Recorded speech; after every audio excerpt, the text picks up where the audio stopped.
أعوذ بالله من الشيطان الرجيم. بسم الله الرحمن الرحيم. ولقد خلقنا الإنسان ونعلم ما توسوس به نفسه ونحن أقرب إليه من حبل الوريد إذ يتلقى المتلقيان عن اليمين وعن الشمال قعيد ما يلفظ من قول إلا لديه رقيب عتيد وجاء سكرة الموت بالحق ذلك ما كنت منه تحيد ونفخ في الصور ذلك يوم الوعيد وجاءت كل نفس معها سائق وشهيد لقد كنت في غفلة من هذا فكشفنا غطاءك فبصرك اليوم حديد وقال الله تعالى في موضع آخر إنما المؤمنون إخوة فأصلحوا بين أخويكم واتقوا الله لعلكم ترحمون رب اشرح لي صدري ويسر لي أمري واحلل عقدة من لساني يفقهوا قولي رب زدني علما سبحانك لا علم لنا إلا ما علمتنا إنك أنت العليم الحكيم حسبنا الله ونعم الوكيل. معزز سامعین و سامعات، سب سے پہلے اس اللہ رب العالمین کی حمد و ثنا بڑائی اور بزرگی بیان کرنے کے لیے لائق و زیبا ہے، جس نے ہم سب کو انگن اور بے شمار نعمتوں سے نوازا ہے۔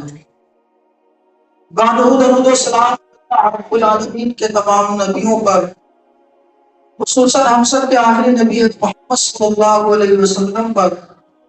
اس طرح آپ صلی اللہ علیہ وسلم آخری نبی ہے، اسی طرح آپ صلی اللہ علیہ وسلم پر شریعت کی آخری شریعت ہے۔ اللہم صلی علی محمد وعلی آل محمد کما صلیت علی ابراہیم وعلی آل ابراہیم انک حمید مجید۔ اللہم بارک علی محمد وعلی آل محمد کما بارکت علی ابراہیم وعلی آل ابراہیم انک حمید مجید۔ معزز سامعین و سامعات، خطبہ مسنونہ کے بعد سورۃ الحجرات آیت نمبر 10 آپ حضرات کے سامنے تلاوت کی گئی ہے۔ اگر اللہ رب العالمین کی مدد شامل حال رہی تو اس آیت کریمہ کی روشنی میں اسلامی بھائی چارہ کو عنوان پر بولنے کی کوشش کروں گا۔ اللہ رب العالمین سے دعا ہے کہ اس نے والوں کو عمل کی توفیق عطا فرمائے، آمین۔ انما المؤمنون اخوہ، اللہ رب العالمین نے اس آیت کریمہ کے اندر دنیا کے تمام مسلمانوں کو بھائی بھائی کہا ہے، اور یہ ایمانی بنیاد پر اللہ رب العالمین نے تمام دنیا کے مسلمانوں کو بھائی کا بنیاد کا ہے، کیا ہے؟ ایمان ہے، اسلام ہے۔ دنیا کے کسی بھی کونے میں رہنے والا یہ ایمانی بنا پر، ایمانی بنیاد پر آپس میں پوری دنیا کے لوگ بھائی بھائی۔ آج اللہ رب العالمین نے بیان فرمایا فَأَصْلِحُوا بَيْنَ أَخَوَيْكُمْ، اگر دو بھائیوں کے درمیان نزاع ہو جائے، اختلاف ہو جائے، لڑائی ہو جائے، جھگڑا ہو جائے، فَأَصْلِحُوا بَيْنَ أَخَوَيْكُمْ، تو دونوں بھائیوں کے درمیان صلح کرا دیا کرو، میل جول کرا دیا کرو۔ اور اللہ کے نبی صلی اللہ علیہ وسلم بیان فرماتے ہیں صلح کرانا اتنا ثواب کا کام ہے، رسول صلی اللہ علیہ وسلم بیان فرماتے ہیں انسان صلح کراتے وقت ہو سکتا ہے، دو مسلم بھائیوں کو ملاتے وقت انسان جھوٹ بول سکتا ہے، وہ کہہ سکتا ہے کہ میں نے سنا ہمارا ایسا نہیں ہے، اس نے تعریف کرتے ہوئے نہیں سنا، لیکن جھوٹ بول سکتا ہے تو دشمنوں کو ملانے کے لیے کہ میں نے تو سنا ہے، تعریف کر دیتا ہے، آپ کو بہت اچھا کہتے ہیں، شریعت نے جھوٹ بولنے کی اجازت دی ہے، جب کہ جھوٹ کبیرہ گناہ ہے، جھوٹ بولنا کبیرہ گناہ ہے، بڑا گناہ ہے، بغیر توبہ کے معاف نہیں ہوگا۔ لیکن دو لوگوں کو ملانے کے لیے، دو جھگڑتے ہوئے لوگوں کو ایک کرنے کے لیے، دوستی پیدا کرنے کے لیے آپ جھوٹ بھی بول سکتے ہیں۔ اس سے آپ اندازہ لگا سکتے ہیں کہ دو لوگوں کو ملانا کتنا ثواب کا۔ فاصلہ بین اخویکم اللہ، اور لیکن یاد رکھنا اس صلح کے درمیان وہ لاتے وقت اللہ سے ڈرتے رہنا، طرفداری نہ کرنا، ایک طرفہ فیصلہ نہ کرنا۔ اللہ اگر ایک طرف فیصلہ ہوگا، برادری کی طرف فیصلہ ہوگا، بھائی کی طرف فیصلہ ہوگا، یا اپنے قبیلے کنبہ کی طرف فیصلہ ہوگا، اللہ سے ڈرتے رہو، واتقوا اللہ لعلکم ترحمون، اور اللہ سے ڈرتے رہو تاکہ تم پر مہربانی کی جائے۔ اللہ کے رسول صلی اللہ علیہ وسلم اس اخوت اور بھائی چارے کو حدیث کے اندر بڑے واضح الفاظ میں بیان فرمایا ہے۔ حدیث کے راوی نعمان بن بشیر رضی اللہ بیان فرماتے ہیں کہ اللہ کے رسول صلی اللہ علیہ وسلم نے فرمایا مثل المؤمنین فی تواضعهم وتراحمهم وتعاطفهم مثل الجسد اشتكى منه عضو تداعى له سائر الجسد بالسهر والحمى، متفق علیہ۔ بخاری اور مسلم شریف حدیث متفق علیہ۔ حدیث سے راوی نعمان ابن بشیر رضی اللہ عنہ بیان فرماتے ہیں کہ اللہ کے رسول صلی اللہ علیہ وسلم نے بیان فرمایا دنیا کے تمام مومنوں کی مثال، تمام مسلمانوں کی مثال ایسے ہی آپس میں محبت اور ایک دوسرے پر شفقت کرنے میں، مہربانی کرنے میں، ایک دوسرے کے ساتھ محبت کرنے میں، مثل جسد الواحد، ایک جسم کی طرح ہے۔ جس طرح ایک جسم ہے اسی طرح دنیا کے تمام مسلمانوں کو اللہ کے رسول صلی اللہ علیہ وسلم نے حدیث شریف میں کہا ہے کہ پورے دنیا کے مسلمان کو ایک جسم ہے۔ جب جسم کے کسی حصے میں تکلیف ہوتی ہے، اگر سر میں تکلیف ہوتی ہے تو اس سر کی تکلیف کو پورا بدن محسوس کرتا ہے، پان میں تکلیف ہوتی ہے تو اس پان کی تکلیف کو پورا بدن محسوس کرتا ہے، کان میں تکلیف ہوتی ہے تو اس کان کی تکلیف کو پورا بدن محسوس کرتا ہے، لفظے کی بدن میں تکلیف ہو اس تکلیف کو پورا بدن محسوس کرتا۔ اسی طرح اگر دنیا کا کوئی مسلمان تکلیف ملا اور اس کو اپنی تکلیف سمجھے، حدیث میں اللہ کے رسول صلی اللہ علیہ وسلم یہی بیان فرماتے ہیں۔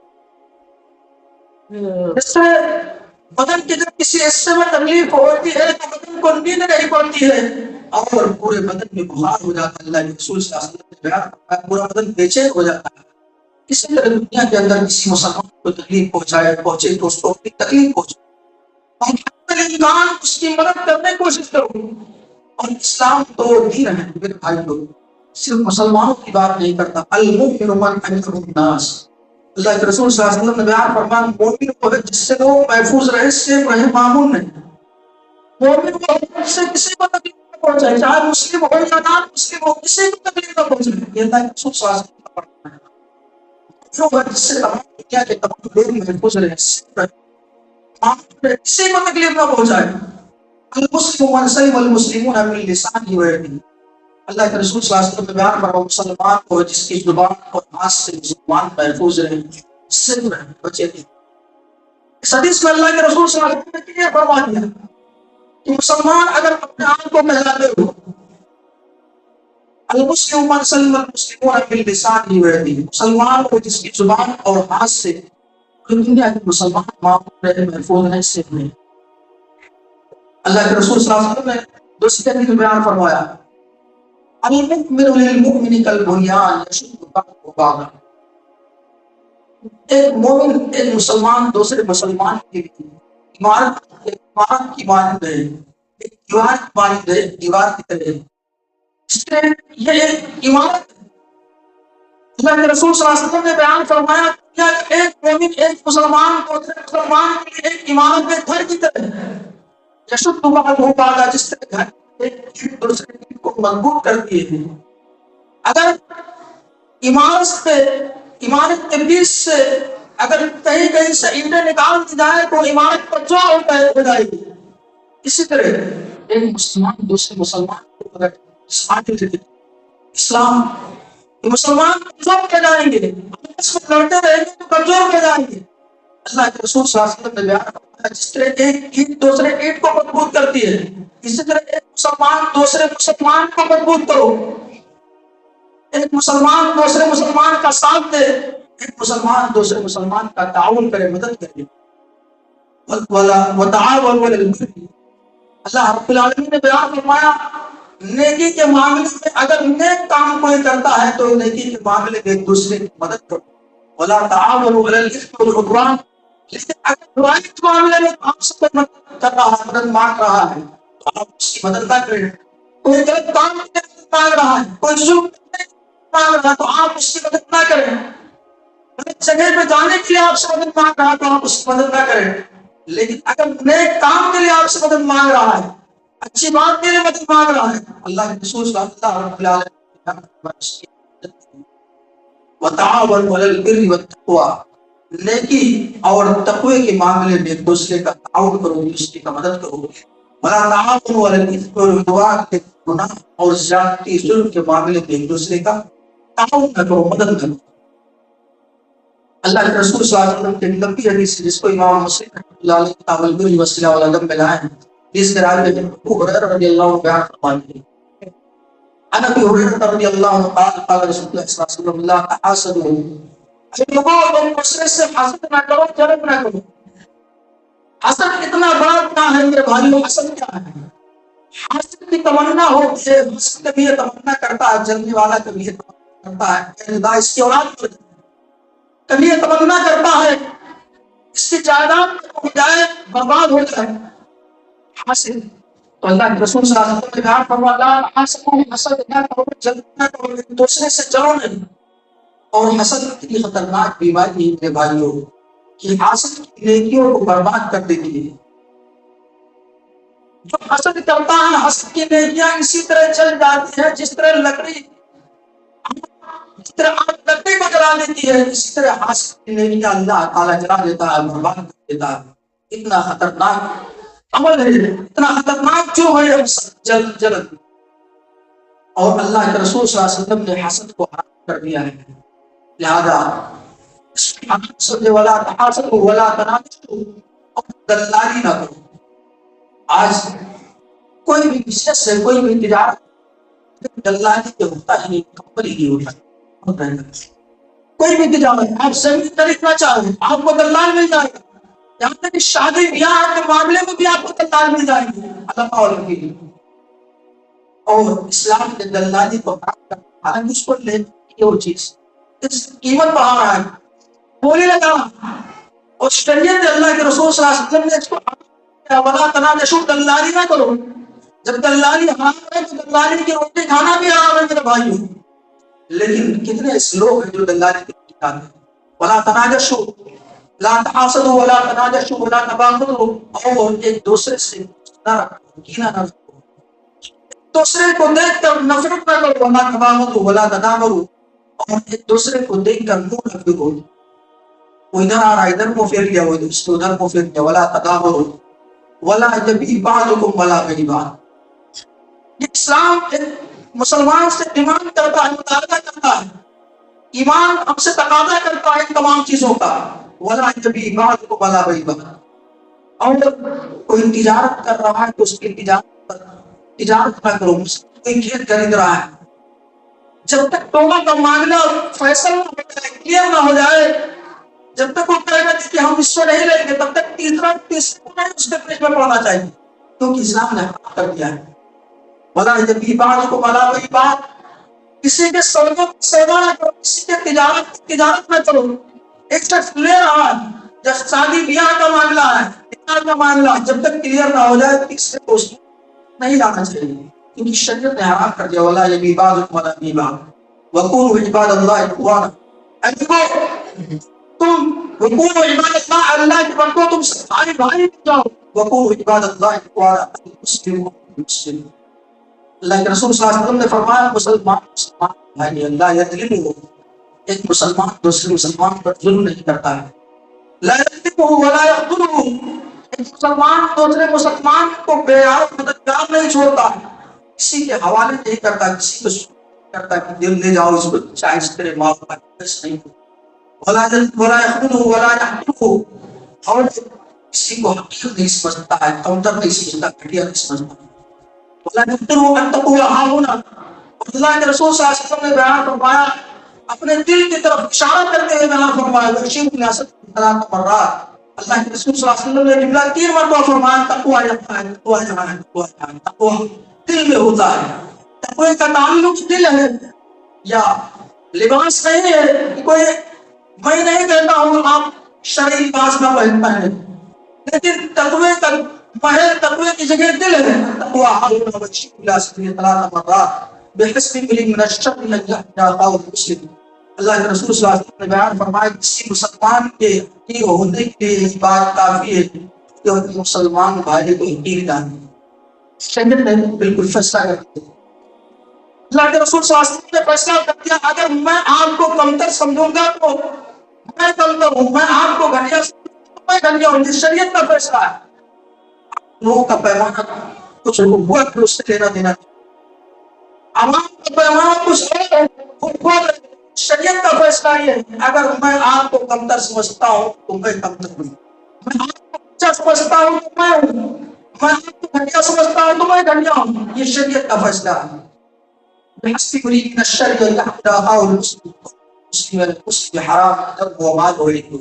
ایک مسلمان کے لیے دوسرے مسلمان کا خون بہانا، مسلمان کے لیے دوسرے مسلمان کا مال لینا حرام ہے، ایک مسلمان کے لیے دوسرے مسلمان کو بے عزت کرنا، مسلم حرام دم و مال و عرض. اس طرح اللہ کے رسول صلی اللہ علیہ وسلم نے خود کو بڑے واضح انداز میں بیان فرمایا ہے. انس بن مالک رضی اللہ عنہ بیان فرماتے ہیں، اللہ کے رسول صلی اللہ علیہ وسلم جب مدینہ ہجرت کر کے آئے تو اللہ کے رسول صلی اللہ علیہ وسلم نے تمام صحابہ کے درمیان مواخات کرا دیا، بھائی چارہ کر دیا. ایک مہاجر صاحب اور ایک انصار صحابی.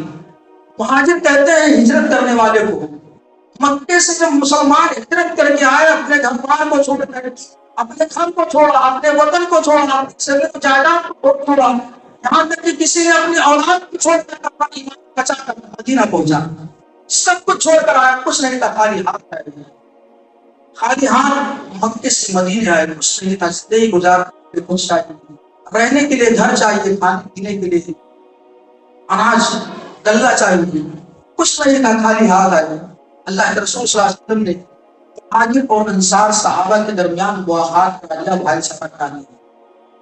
اور یہ بھائی چارہ ایسا ہوا کہ ایک خاندان بھائی جو ہوتا ہے، یہ بھائی زیادہ اہم اس کو ثابت کیا. انس بن مالک رضی اللہ عنہ بیان فرماتے ہیں کہ عبد الرحمن رضی اللہ عنہ جب مکے سے مدینہ تشریف لائے تو اللہ کے رسول صلی اللہ علیہ وسلم نے عبد الرحمن ابن عوف اور سعد ابن ربیع کے درمیان مواخات کرا دی، بھائی چارہ کرا دی. سعد ابن ربیع رضی اللہ عنہ انصاری صحابی تھے. انصار کے معنی ہوتا ہے مدد کرنا.